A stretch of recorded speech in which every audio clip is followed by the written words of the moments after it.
Hello, everyone. I'm thrilled to welcome back to the podcast the brilliant Lucinda Hawksley. She has written a new book, Dickens and Travel, which follows her great-great-great-grandfather as he travels abroad, sometimes with most of his household, including the dog. With his characteristic energy, Dickens crosses borders and continents by carriage, locomotive, or steamship. He also makes rather perilous journeys on foot, such as climbing Mount Vesuvius in the dark while it's covered in snow and quietly erupting. The fact that his clothes catch fire on the summit does nothing to stop him from thoroughly enjoying himself. Lucinda's book is a fantastic read, pooling together journals and letters with many insights and experiences that are relatable to all travellers in all times, such as pretending to be asleep on a train so you don't have to speak to your fellow passengers. In Dickens's case, this is to avoid being given advice from a stranger en route to Boston on how he should write his next book. Dickens and Travel also reveals how the past really isn't as foreign as we might think. Attitudes can be just as ignorant or enlightened as they are today. So, wherever you hail from, if Dickens visited your town, be warned. He has a lot to say about it, and it's not always complimentary. It is often very funny, though. And since it's August, I hope some of you may be listening on holiday. And one more thing. Various portraits are talked about in this episode, so I've posted links in the description for you, so you can see what we're talking about. I hope you enjoy. Lucinda, welcome. Hello, thank you so much for inviting me back on. Yes, you are the first guest to return. How about that? I think I was the very first guest in total. I was just about to say you were also the very first guest as well. So you do like to be first. There you are. There you are. But we've got you back because of Dickens and Travel, which I'm holding here. None of you listeners can see it, but it's a fantastic book. It's really very good. If you're interested in reading Dickens's Pictures from Italy and American Notes and his other travel journals, and then seeing how he talks about other countries in his novels as well. It's a fantastic window into all of that. So what were the steps that made you want to write it? I'm really looking for a book about Dickens and travel, not being able to find one and thinking, well, this is the book I have to write myself, because I'd read his travelogues. I was fascinated by his travels. I wanted to know more about them. And it's been quite a few years. I mean, it's something that's been in the back of my mind for a long, long time. So when I wrote the biography of his daughter, Katie, of course, there's a long section about when the family were living in Italy. And again, when Katie was a teenager, when they were living in Paris. And those kind of two episodes were so pivotal to Katie's life as an artist that it just made me think how amazing that this family would take off. You know, these parents were so forward thinking. And in the 19th century, they'd just pack their children into a traveling carriage and head off with their servants and their dog and go and live in another country. And to me, that was just really remarkable. So it really kind of began with that. And then it's been at the back of my mind ever since I first started working on that biography a long time ago now. But it's been a long time coming because, of course, the pandemic then hit. So it was kind of delayed by quite a long time. It was supposed to have come out in 2021 and has now come out in 2022. But it also meant that I had that extra time to kind of work on it. But writing about traveling when you're in lockdown is deeply frustrating. And I was very glad I'd managed to go to most of the places that I write about in the book that Dickens went to as well. So that's been over years of traveling around and visiting places he's been to. Yes, well, I mean, just jumping to the very end of the book, it's just very interesting to hear you talk about that 12-year-old girl you met in India. Yeah, she came to one of my lectures. I went out, the first time I went to India, I went out to go traveling. I was there for just under a month. And various people kindly put me in touch with contacts. And one of them lived in Delhi. He's a journalist. And he took me to a party. My first night, I'd just flown into India. I arrived in Delhi and I went to a party with him, met the head of the British Council, who said, "Oh, you've got to do talks for us while you're here." And so I ended up eventually I had to say, I can't do any more. I'm supposed to be on holiday. But I gave a talk in Kolkata, which was when Dickens' son lived there, Calcutta. And this little girl came up, she was 12, and she told me that Great Expectations was her favourite book. And we had this wonderful conversation about it. And I know that Great Expectations is often read, you know, in many countries for teenagers, but this little girl just knew so much about it. And she came to a lecture that I'd expected to be just for adults. And she was so bright and fascinating. And I thought, wow, this is a child who just loves reading Dickens. And I met other people. I met one woman in India who told me that when she's come to London she doesn't need a map because she navigates her way through her knowledge of Dickens, which I find absolutely amazing. She was a librarian. She knew Dickens inside out. And everybody there was fascinated by him. I'd go into bookshops in India and there would be 3 stands for books. One of them was Enid Blyton. One of them was P.G. Wodehouse. No, 4. The other one was Agatha Christie and Charles Dickens. They would have these 4. I'd forgotten about the Agatha Christie as well. So yeah, and I'd think, gosh, if people are coming to England and they've read Christie, Wodehouse, Blyton and Dickens, and then they arrive in 21st century Britain, what must they think? But it was amazing to me how incredibly popular he is in so many parts of the world. And I've not been lucky enough to go to Japan, but apparently the Dickens Fellowship there is huge. And I was told by a visiting academic once who I met, a Japanese academic at a Dickens conference, and he said, oh, people love Dickens in Japan. And I asked why, and his explanation was people like to think that family life in Dickens's works is what people in Japan would like to emulate today, which I thought was an interesting explanation. I have no idea what other Japanese listeners might think of that. But apparently he's huge there. And when I've met Japanese tourists, particularly at the Dickens Museum, they all talk glowingly of Dickens. The same with people from so many countries, particularly former communist countries. Dickens always seems to have been the one who wasn't banned. And so I meet people all the time. So, oh, yes, we studied Dickens at school. And it's amazing to me how many countries, love Dickens's work. I'd have thought he would be so kind of, old Victorian England, but people really can see the relevance of him, which I love. The reception he gets today, let alone 150 odd years ago. I mean, there's so many places around the world that have Dickens festivals, even places that Dickens has never been to. And they just love Dickens, and particularly around Christmas time. They're always around the same time. It's usually the first week of December. So they all clash with each other, which is a bit frustrating for me because I'd love to be able to go to all of them. But it is really wonderful to me how many people around the world, and particularly in America, even parts of America he didn't get to on his travels. People often do know about American Notes, and they're aware that Dickens visited the States, and he visited twice, of course, in 1842, and then again in the winter of 1867 to 68. So, quarter of a century in between. And people are very proud of that. And the same with Canada. When I went to Canada, not so many people were aware of Dickens's visit because Charles and Catherine Dickens went there in 1842. But those who did were very knowledgeable about it and really wanted to talk to me about it. A very striking moment in the book is describing the impression Niagara Falls made on him. Yes. He loved Niagara. And people had said to him, a couple of friends, oh, you'll be disappointed by it. There's so much hype. And he got there and he absolutely loved it. He was exhausted after 4 months in the USA of just traveling around, and incredible hospitality. But it is exhausting, that kind of hospitality, when, you get somewhere and you're expected. He said, we could have gone to 3 dinners a night. We could have gone to parties every single day. They had to make excuses at times and say they were ill because they just needed a night in their hotel to sleep. And they were so tired, and they got to Niagara and the quiet and the noise of the falls, and that was all he could hear. Yes. And he just loved it. And the thing I found fascinating was when he gets to Canada and he says how wonderful it is to be back on British soil. Yes, I know. That dates, doesn't it? It really does. There's any Canadians listening. Don't worry. We don't still think that we own you. We don't think that. But it was fascinating how, to him, and it made me think of the first time I went to Gibraltar, and I was so shocked to see a British phone box, a red telephone box and a British post box, and think, oh my goodness, and to use the British pound.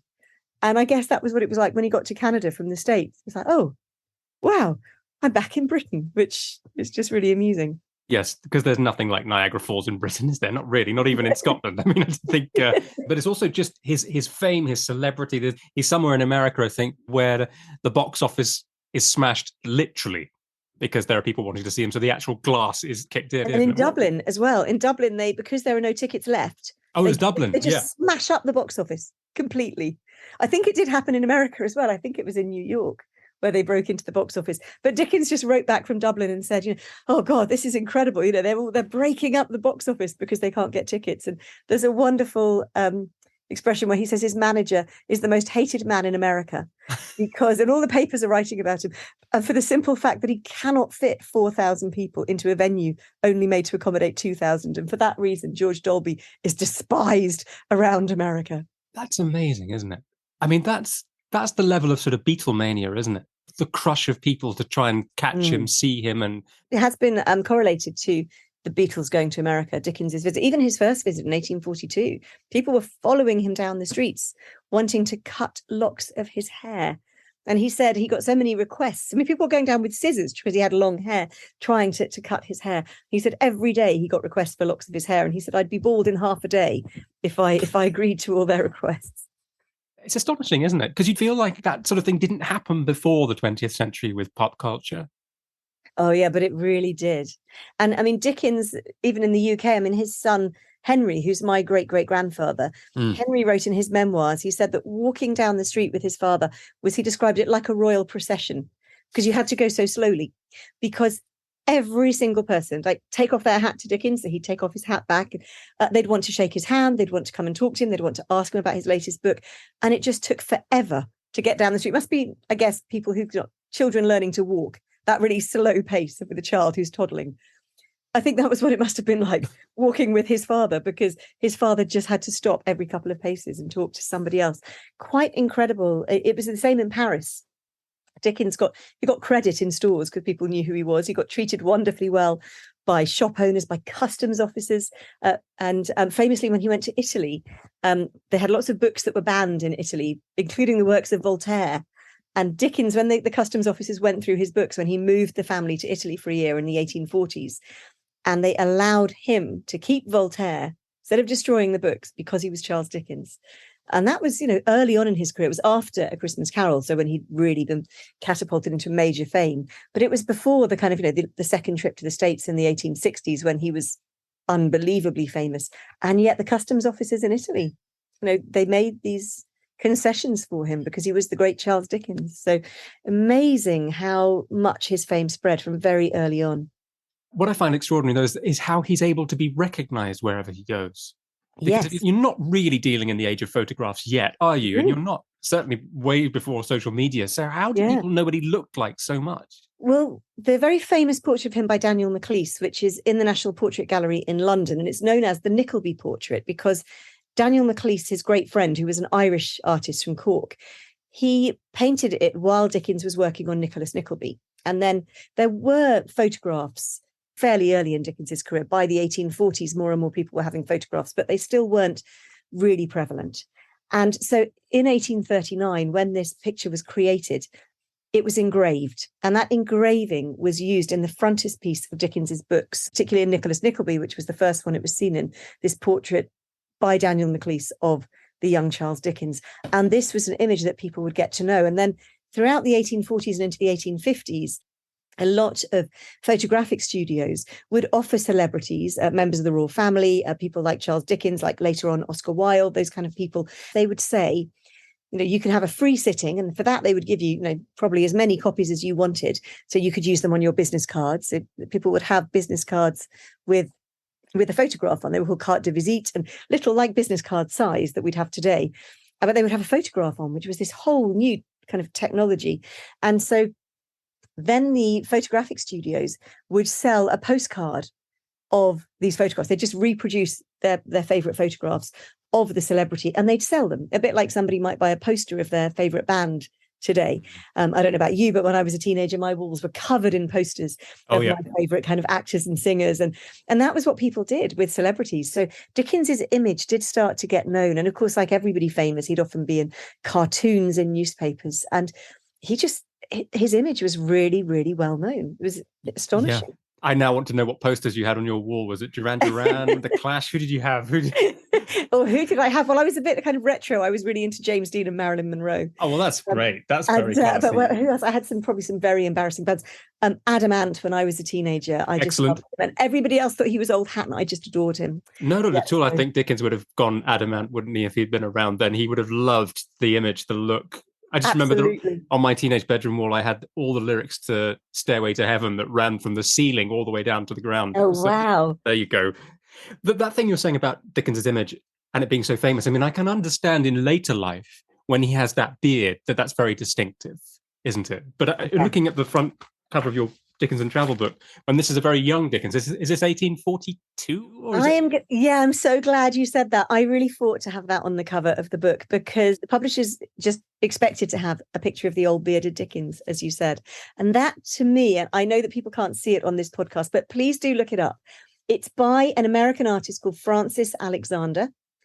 And he was working in Boston at the time, and he painted Dickens at the beginning of his very first trip to America. Dickens turned 30 on that first trip. So this is what Dickens looked like the very last days of being in his 20s. Well, Dominic, it's lovely, isn't it? I mean, you can just see the kind of young, dandy, fashionable, long-haired. Absolutely. And I think I'll put a link in the description on the podcast to this picture so people can click on that and know what we're talking about. I think what I'm trying to say also is that if I saw that image, I thought that a lot of people might have looked quite similar to that. That he could be a bit more anonymous looking as he does there.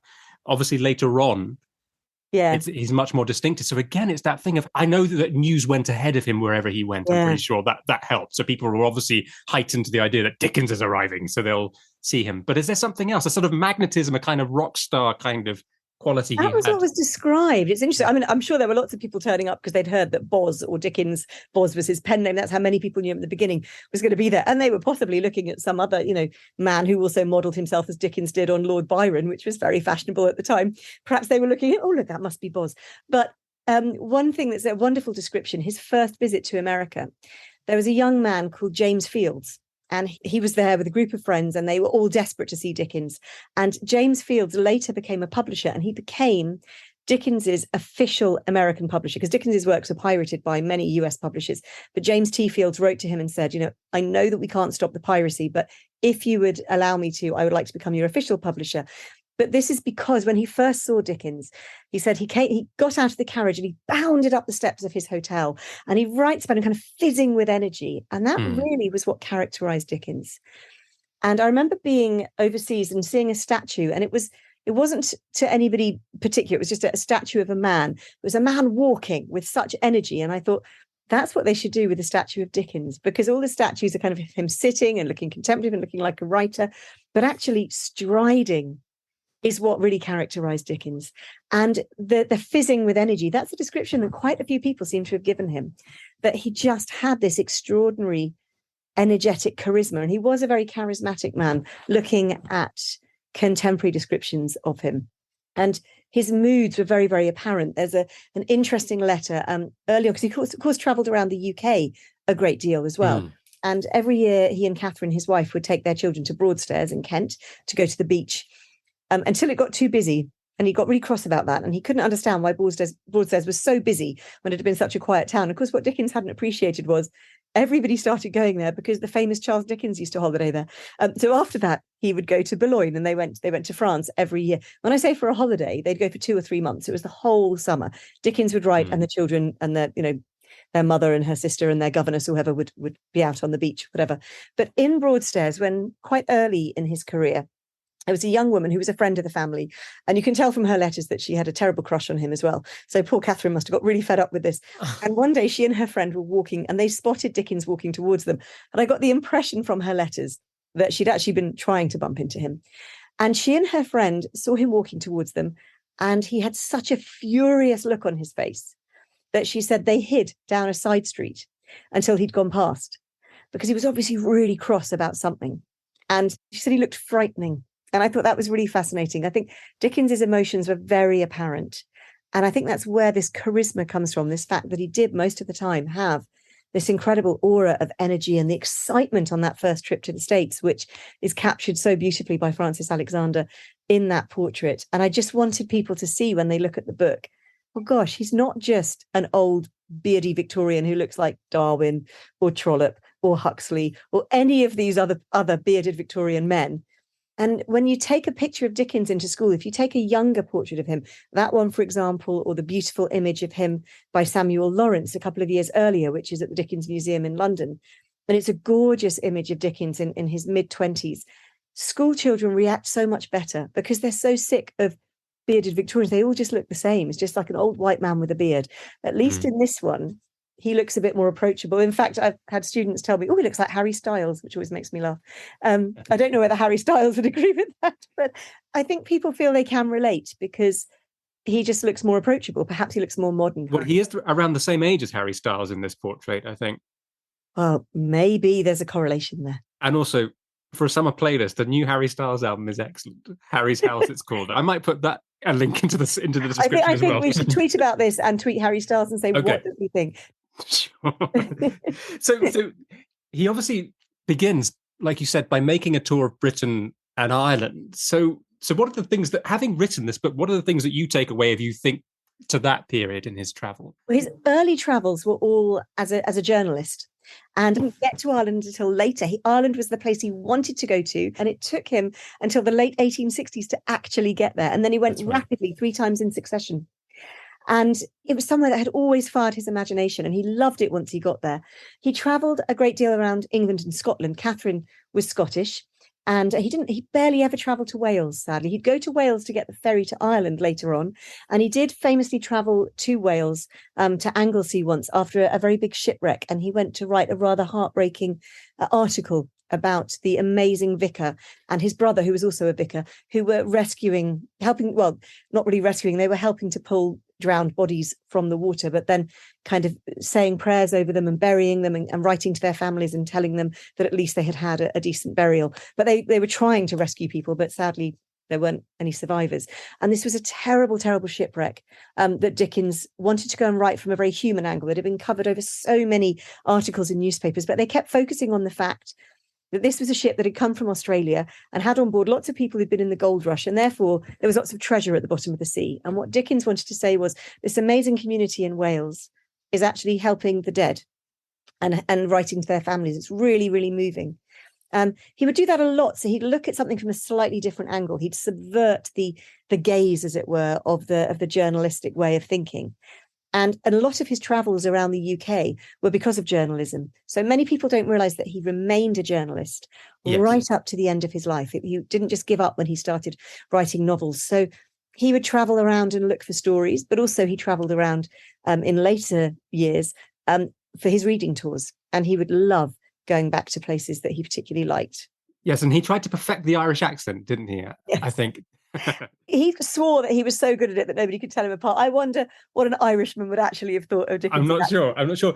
But as you said, it is in the 1860s then that he's in Ireland. Yes. And there's something about the Troubles, really, that we think of as the 1960s, perhaps. But absolutely. Well, no, the Fenian crisis. And when I was writing my book on Princess Louise, who was Queen Victoria's daughter, well, she was born in 1848. So, she's a lot younger than Dickens. But in her early life, when her parents and she are traveling around with her siblings, there was a huge amount. That's what made me realize what a risk there was from Fenian violence very early on in the 19th century. So by the 1860s, for example, with Princess Louise, when she was traveling in the States, she was not allowed to go to certain places, and she had to go back to Canada from the US because of the risk of Fenian violence. And Dickens, of course, would also have been a target, and he was insistent that he wanted to go to Ireland, as indeed was Queen Victoria's son, Bertie, the future King Edward VII. He went to Ireland, and it was seen as a great fear that he and his young wife might be attacked. And actually, it was a really good move because they got on very well and people really liked them. And he came back and said wonderful things about Ireland.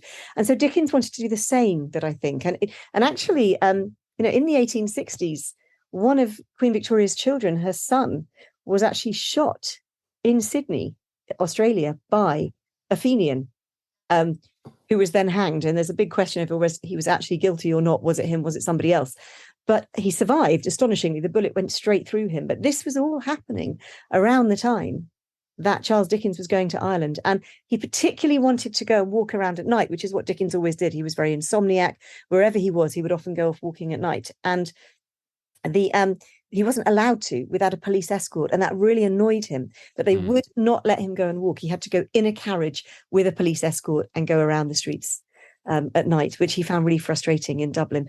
But I think most people don't realise it. There was actually a bomb. One of the tube stations was bombed in London I'm trying to remember which decade. It was in the late 1800s. 1860s, 1880s, something like that, which was a Fenian bomb. It was what was called, it's actually the Euston Square tube station, but it wasn't called that then. It was called North Gower or Gower Street tube station. And it was all happening at the time, but we tend to think of it as a very mid 20th century thing, but it absolutely wasn't. And Dickens just was desperate to go to Ireland. He loved Irish people when he met them in England. And as I say, he went that first time against people's advice, had a fantastic time and went back twice more.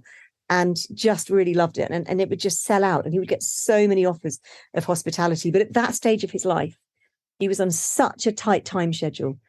They would always say, "Oh, just stay for longer." And he'd say, "I can't, I've got to get back. I've got to be in Bath. I've got to be in York. I've got to be here. I've got to be there." So he couldn't spend any longer in Ireland. But the time that he did have, occasionally he'd get the day to go walking. And that was what he always really loved. And he thought Ireland was very beautiful. He wrote rather glowingly about it. Scotland, he wrote quite controversially. He loved bits of Scotland, but he wrote that Glencoe was a terrible place. It was so haunted. And also he didn't like the Scott Memorial in Edinburgh because he was a huge fan of Sir Walter Scott, and he didn't like the Gothic architecture that was chosen. So yes, his writing about Scotland is alternately very laudatory and very annoyed. Yes, that sort of seems to happen everywhere, actually, which is quite entertaining, isn't it? So I think if you're listening from another country outside the UK and you feel a bit slightly aggrieved by what he says about your town or your city, just know that not just you. It's not just you. He does it massively to England as well. Oh, yeah.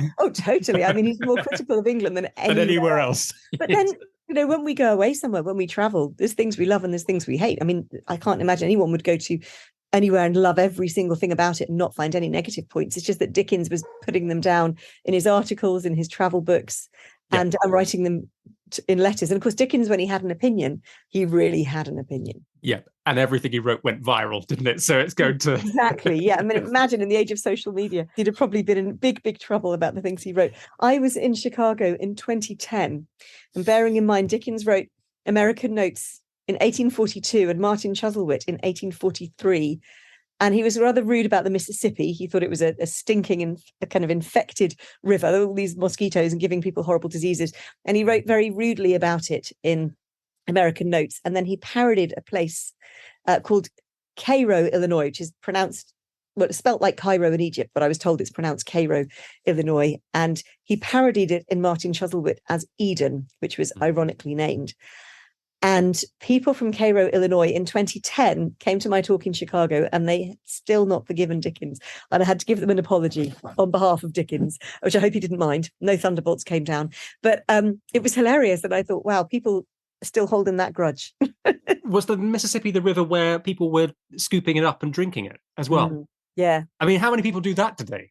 Ask yourself that. If you buy the Mississippi, would you scoop a cup into the river and drink it today? Did he not have some point to make there? Exactly. And I mean, of course, it was the same with the Thames, and he would write about the filth in the Thames as well.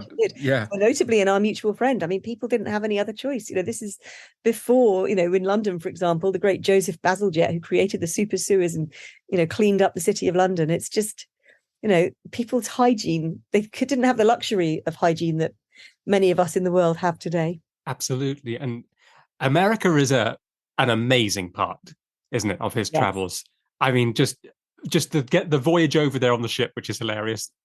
Hilarious and terrifying. Any of those Victorians who went on those steamships, my goodness, they were scary. I mean, just this journey was so terrifying. And he wrote letters back and saying, if you were caught in a high wind and the funnel got knocked over, the whole ship would be on fire. And he writes about, they start off with X number of coals and, they burn it all up on the way. And even though they're presumably taking on water as ballast or whatever, you're either heavily overladen with coal when you leave or frighteningly underweight by the time you arrive. And he just changed his passage home. He realized how very dangerous they were. And in fact, recently I was doing some research, nothing to do with Dickens actually. And I came across, while I was in the British newspaper archives, anybody who's researched in them knows you're looking at one article and then the article to the right that's nothing to do with what you're researching catches your eye and you think, oh, that's interesting. And it was an article about a terrible accident on a steamship and the hundreds and hundreds of people who died, because it's such a precarious thing to do. I mean, people today, we think we're intrepid. We put a backpack on, I've done it. We think we're going somewhere really, out of the way, but there's usually a rough guide written about it. And now there's an internet site that'll tell you about every nuance. In Dickens's time, it was just so brave to put yourself and your loved ones onto a ship. And that's something that Dickens really notes at one point when they're in France, and he spent a lot of time in France in the last couple of decades of his life. They lived in Paris for a long time. Before the end of the Dickens marriage, Charles and Catherine, their two daughters, Mamie and Katie, and their youngest son, Edward, the others were all at school or working, were living in Paris for nearly a year. And then they also went to Boulogne every summer. And the Dickens boys who went to school, were the kind of younger boys all went to school in Boulogne. So he was in France a lot. And he would go to the docks and look at the ships that came in, which the emigrant ships that had come from Ireland and England and would go via France to carry on their journey. And he would look at these people, often absolutely desperate. And of course, this was after the Irish famine, after the hungry 40s, where so many people around the British Isles had been desperate. And he'd just talk about the bravery of these refugees who were just throwing themselves on the mercy of a new country, going off to America or sometimes Australia, New Zealand, Canada, and how brave he thought they were. And they'd have nothing. They didn't even have, the luxury of any funds behind them. They had scraped together whatever they had to pay for their passage, probably working their passage, and they were going to arrive somewhere they'd never been able to go to before, possibly illiterate, so hadn't read about it before. They'd just heard stories, and they were putting their faith in each other and going out there. And his admiration for them was huge. Yeah. I mean, he definitely respects courage, doesn't he? And he shows extraordinary courage himself, like you're saying, going to Ireland during the Fenian troubles, and also in America there's antagonism there as well, isn't it? Well, he's about slavery, so he becomes really, really angry about slavery. And he had a traveling secretary who was this young man who was actually recommended to him by the portrait painter Francis Alexander. While he was painting him, Dickens said, I didn't think I'd need a secretary, but I cannot cope with all my correspondence and my writing. Do you know anybody? And he said, well, I've got a young pupil who's an excellent writer. He's training, he's working with Francis Alexander as a painter, but he said he's actually a man of letters. And he had the most wonderful name of George Washington Putnam. And he traveled with Charles and Catherine for 4 months. He was also an abolitionist. And so he and Dickens were very, very closely allied with this. And of course, by the time Dickens went to America in 1842, slavery had been outlawed in most of the world, but it was still clinging on in America. And even in Britain, obviously that slavery was a horrible part of much of British culture, but most Britons were kind of shielded from seeing the hideous realities of slavery because most British-owned slaves were in the colonies. They were in parts of the world where slaves were forced to work. You didn't tend to see them walking down the streets. Because although that Britain was incredibly multicultural, I get really frustrated that people think that, Britain was only multicultural after the Windrush, after the Second World War. Britain, is a series of islands. We've been a centre of migration for millennia. This current ridiculousness about immigration just drives me mad, and I know would drive Dickens mad. Dickens was used to seeing people of all colours, all faiths, all different types of clothing. That was just what anybody who lived in London saw in the 19th century. When people make TV programs and they adapt something like Dickens or Thackeray and they put people of colour in, this is not just them being PC, it's the reality. But what Dickens wasn't used to seeing was people who were owned by other people. And to go to America and see slavery in action, something that he'd known had been outlawed when he was a child, that he'd been fiercely against, the fact that it was still continuing in America. And he tried really, really hard not to get involved because what could he do? But he and Catherine were on a train heading down to the south, and they got as far as Richmond in Virginia. And there were two slave owners. Their train had stopped overnight. They were sleeping overnight on the train. And there were two slave owners who were bargaining, and one of them bought the father of a family, and the other slave owner kept the mother and the children. And they were waiting for the trains to leave. So the father was being forced to go away with this other slave trader, and the mother and children were being forced to stay with the other one. And they could hear the cries and wails of the parents and the children after the father had been taken away. And they just decided they couldn't deal with it. And they changed their whole itinerary. They didn't want to go south anymore. They went back up to the north. But there were still obviously people in the north who owned slaves. It wasn't as clean cut as all that. And he actually got really infuriated once. And George Washington Putnam wrote in his memoirs that this man really kind of riled Dickens. People would just turn up at Dickens's hotel and expect him to give them an audience. And sometimes they'd turn up with dozens and dozens of people and just parade them as if they had an introduction to him. They'd say, oh, can I come in? And then they'd just bring all these people and introduce him as if he was their greatest friend, someone they'd met for 2 minutes at a dinner party. And one man came to visit Dickens rather pompously anyway in his hotel room. And he said so really smugly, what do you think of our domestic institution? And Dickens totally lost his rag and told him exactly what he thought of it. And he said to Putnam afterwards, if they don't ask me about it, I will try and hold my tongue, but I cannot be silent when they're forcing this disgusting practice down my throat. And And the man was absolutely horrified and obviously left thinking that Dickens was really rude. And that was one of the problems with the reception of American notes. Americans thought Dickens had been incredibly rude, that he'd accepted this hospitality and that he'd written bad things about them. But he'd written lots of lovely things about America. I mean, American notes has some gorgeous things about the States and how much he loves certain institutions and certain levels of equality that he hasn't seen in Britain. But he's not going to hold back when he thinks that slavery is wrong. And I'm proud of him for that. I'm glad he didn't hold back. It's so lovely to hear you say that, because I feel the same. You might expect to imagine that he may not have the most enlightened view on slavery, but then everything that he says here that you've got in your book is extraordinary, and it's so powerful, and it really shows people really knew what it was back then. Exactly. And it's the same, interestingly, which really interested me, with the Native Americans, where he actually writes incredibly sadly about how they'd been forced to sign treaties and how he was sure they didn't know what they were signing. And he talks about the kind of wonder of the Native American community and how it's just being debased by white culture. I mean, really, really fascinating. Yeah. The kind of views you wouldn't have expected somebody to hold of that time. Especially a Victorian at the peak of sort of British power. You would have thought he would have seemed he was the master of the universe just by being an Englishman. He wasn't so enlightened all the time. We know he wrote terrible things after what was known in Britain as the Indian Mutiny of 1857. However, just to say one thing about that is that his son had just gone out. His 16-year-old son had just arrived in India. And I think Dickens was absolutely terrified that his son was going to be murdered. So there was a lot of knee-jerk, nasty reaction against what had happened in India, and because there had been a massacre of Britons out in India. Now, as we know, incredibly a huge amount of provocation that had happened in India that caused what was then known as the mutiny. But of course, Dickens was writing about it from this fear as a father. Oh my God, my son's just gone out there.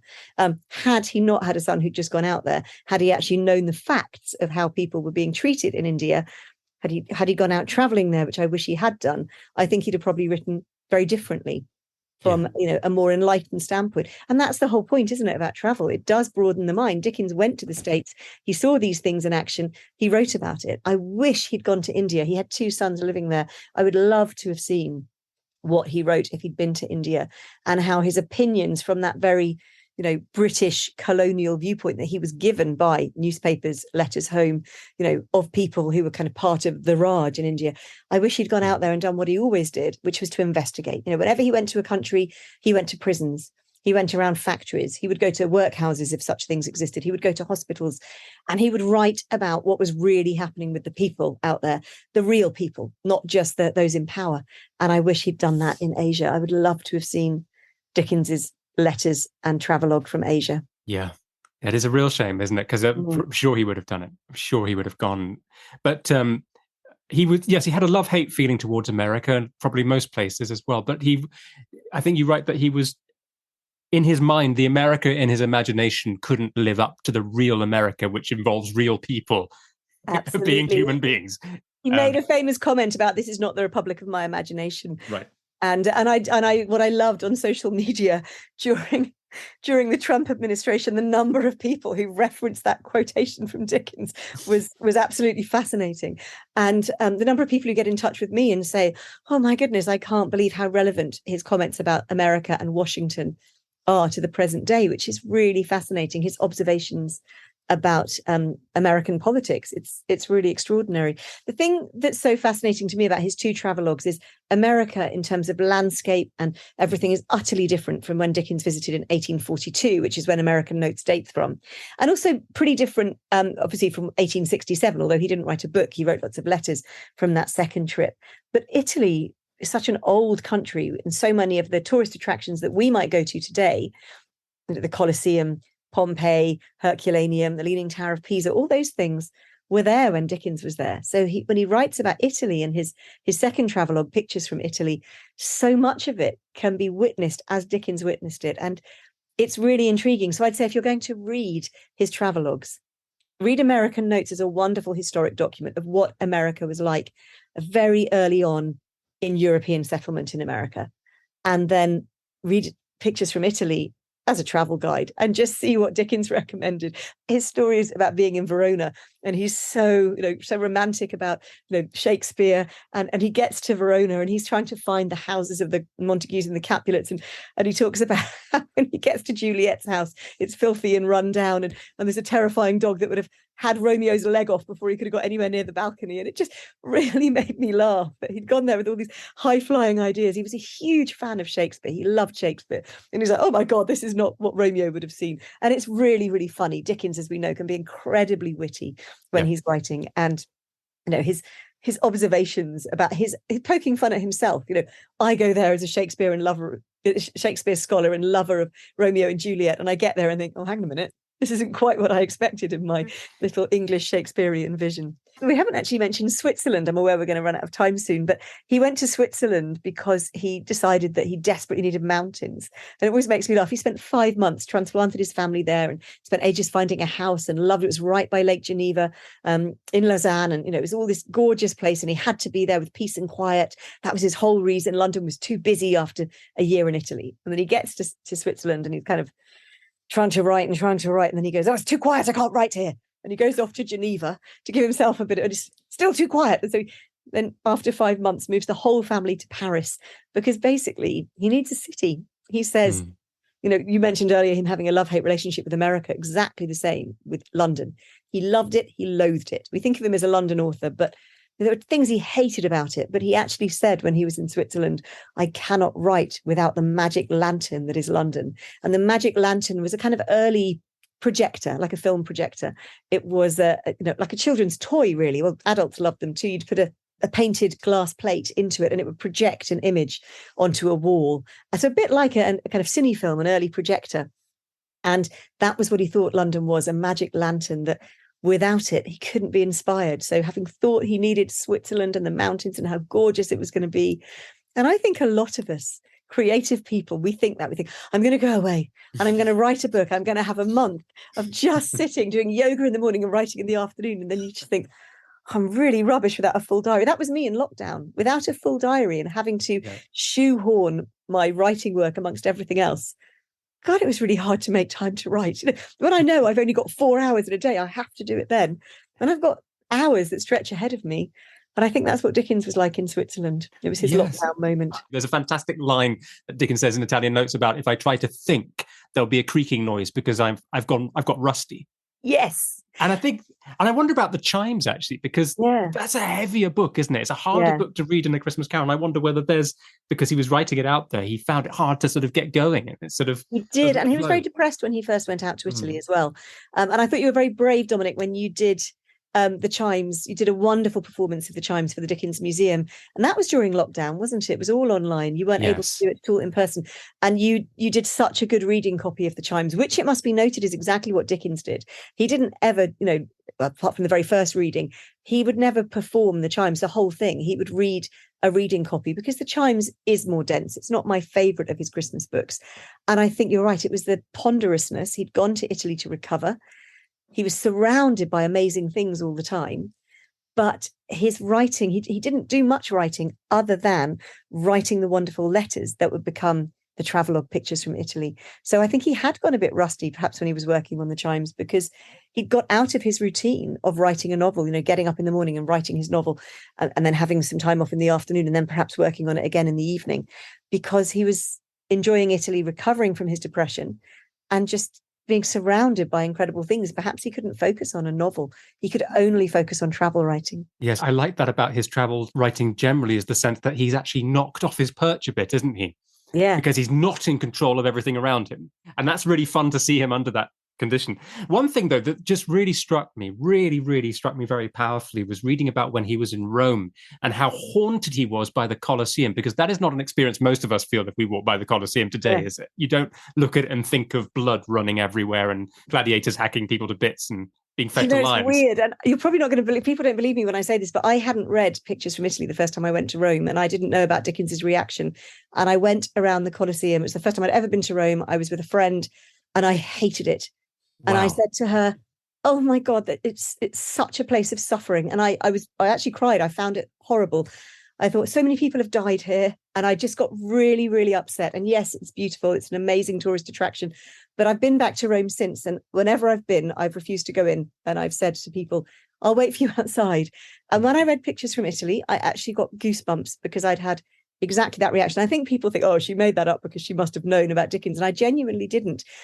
And I found it really fascinating. And I've spoken to other people who have had the same reaction, who've said, I never want to go back into the Colosseum. I'm glad I've been, but there's too much death there.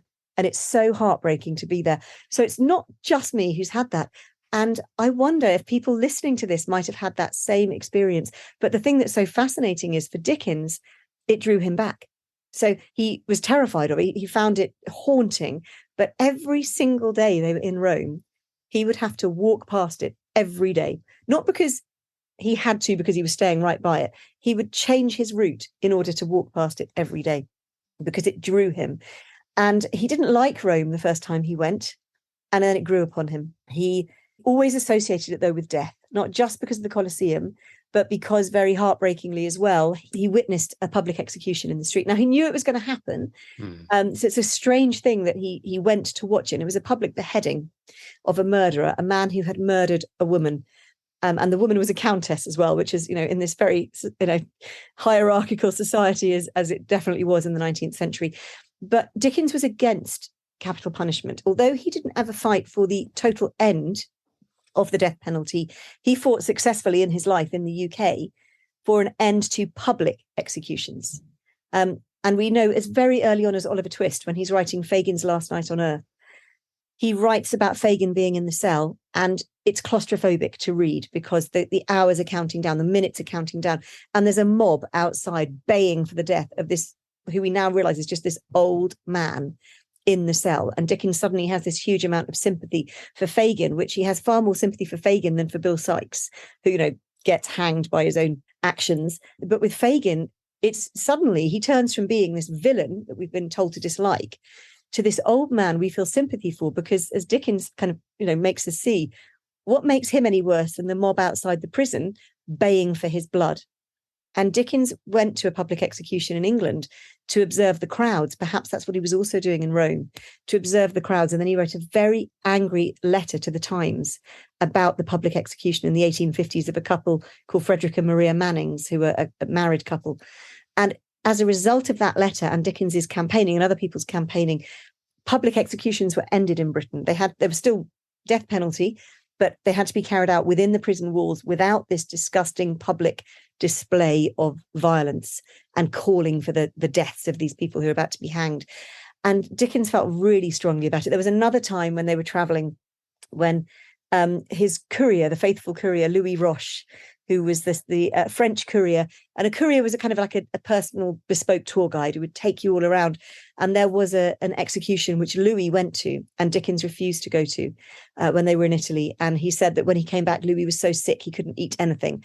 And Dickens had known that he did not want to go to that. So he really felt these things deeply, but he went to see these things because he wanted to write about them. He wanted to educate people. This is what it was like. And yes, this man was a murderer. And perhaps he did deserve to get the death penalty in Dickens's view because he had brutally murdered some poor woman. We understand this. We've had some awful, brutal killings in the UK. And I know every other country suffers this. There's been many heartbreaking murders of women in England in the last couple of years that have really caught the attention of the press. But what Dickens was questioning was those people who went to watch this public beheading in Rome. And for him, Rome was always tinged with those two things. As amazing as the carnival was and all the other fun things he did, but they were the things that stayed with him.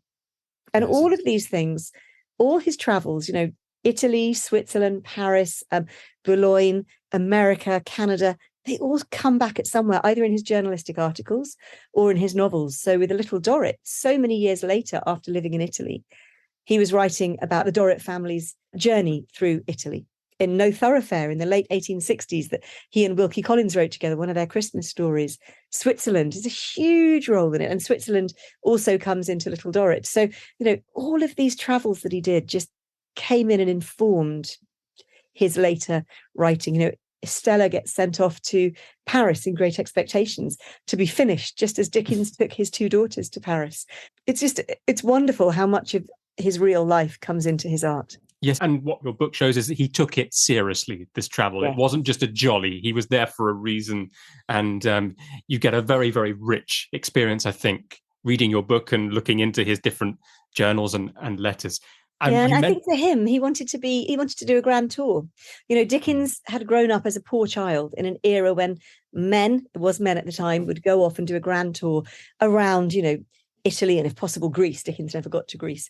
Sadly, he never got to Sicily. Twice he wanted to go. He was blighted by the weather the first time and the second time by his two friends, Wilkie Collins and Augustus Egg, who didn't want to go that far. But this was the grand tour. I think that all of Dickens's travels were him allowing himself and often his family to do that, to be entitled enough to go on this, because he had earned the money that meant they could afford it. He'd grown up in poverty. He'd worked as a child labourer. He'd been a seriously hardworking, jobbing journalist, and he could afford to do it. And that was wonderful for him, that it wasn't just those born into the aristocracy who could go on the grand tour, but Dickens could do his own version. He's an embodiment of the American dream in that sense, isn't he? Which is again why I think he thought he'd love America. Yeah. And he did, but he'd had such glowing reports from his friend, William Charles Macready. I think it's like anywhere, someone tells you how wonderful something is. He loved bits of it. I mean, he really did love America. That's why he went back a second time. But he also saw the flaws. But isn't that the great thing, that he saw that with everywhere he went? He loved Paris. Doesn't mean he didn't see the bad sides to it. That's what Dickens did when he went traveling. He saw the good and the bad, and he just kind of made it his own in his words. Yes. You mentioned No Thoroughfare, and it just reminded me that I haven't read it. And last time I spoke to you, I said I would read it. So I've still got to go away and do that. I think, Dominic, you're going to be inspired as an actor, and you write your own wonderful scripts. I really want you to read No Thoroughfare, because you're going to love it. It's such a great melodrama. I mean, it's Wilkie Collins as well as Charles Dickens. It's fantastic. All right. I'll see what I can do. But thank you. Lucinda, this has been so wonderful to have you back. Thank you so much. Thank you. Dickens and Travel is available. Is it available in paperback now as well? It's not yet. No, it's just come out in hardback. Literally just come out in hardback. It's available in all good bookshops and online. And it's just, and also if you'd like a signed copy wherever you are in the world, you can contact the Charles Dickens Museum. They have a shop. And as long as you say in your order that you would like it to be signed, the next time I'm in the museum, I will sign it and it can be posted out to you. So you can order a signed copy from anywhere in the world. And of course, you'll be supporting the Charles Dickens Museum in London. So do check on their website. When you go to their website, you'll see a little sign that says the Old Curiosity Shop.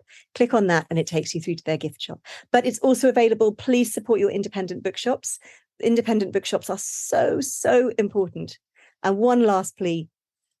I know it's an expensive book, books are expensive, but they're also widely available in libraries. So if you ask your library to get it in for you, you'll not only be supporting me as an author, but you'll also be supporting the library. And libraries are so under siege in Britain right now that I would love it if you would go into your library, take out some books, order books if they don't have them in, and make sure that the libraries don't all die, because we have a government that's determined to close them down and we really, really need them. Hear, hear. Yes, quite right. Oh, well, thank you so much. I look forward to reading your next work. What have you got one in the works now? I've got two possibly, but I can't talk about them. Excellent. Well, when you can, come back. I shall. Thank you. All right. Thank you so much. All right. Take care. Bye now. Bye.